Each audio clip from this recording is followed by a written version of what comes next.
ഇത് നമ്മുടെ അമ്പലത്തിലുണ്ടായ അമ്പഴങ്ങായ കേട്ടോ. ഇതിന്ന് നമുക്ക് കുറച്ച് അച്ചാറിട്ട് നോക്കിയാലോ.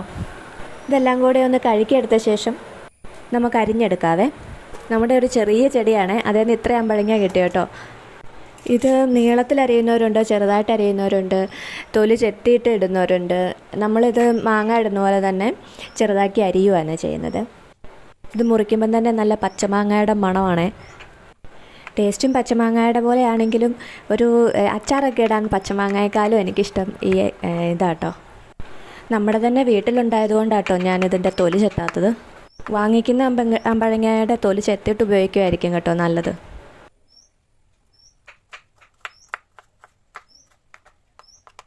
ഈ അമ്പഴങ്ങ നമുക്ക് പഴുപ്പിച്ചും കഴിക്കാം കേട്ടോ. മാങ്ങാപ്പഴത്തിൻ്റെ ടേസ്റ്റാണ്. ഇതിപ്പോൾ കണ്ടാൽ മാങ്ങ അരിഞ്ഞതാണെന്ന് തോന്നുള്ളൂ അല്ലേ. നമ്മൾ അമ്പഴം നട്ടിട്ട് 1 വർഷം പോലും ആയില്ല കേട്ടോ. അതിനുള്ളിൽ തന്നെ നമുക്ക് കാ കിട്ടി കേട്ടോ.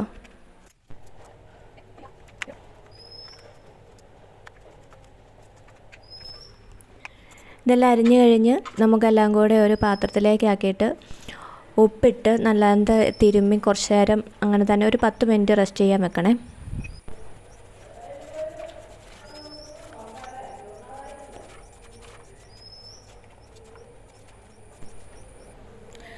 അത് കഴിഞ്ഞ് നമുക്ക് പാത്രത്തിൽ എണ്ണ ഒഴിച്ച് കടുക് പൊട്ടിക്കുക കേട്ടോ.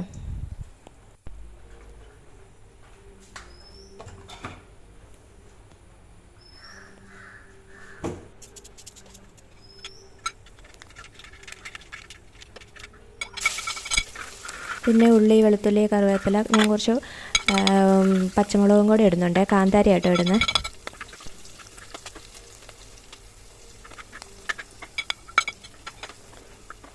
ഇത് നന്നായിട്ട് മൂത്ത് വരുമ്പം ആവശ്യത്തിന് മുളക് പൊടി, കുറച്ച് മഞ്ഞൾപ്പൊടിയും കൂടി ഇട്ട്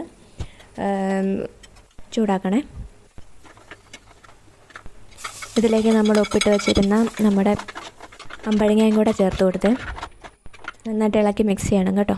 കുറച്ച് കായപ്പൊടിയും കൂടെ ചേർത്ത് കൊടുക്കണേ. അവസാനം കുറച്ച് വിനാഗിരി ഒഴിച്ചു കൊടുക്കുന്നുണ്ട്.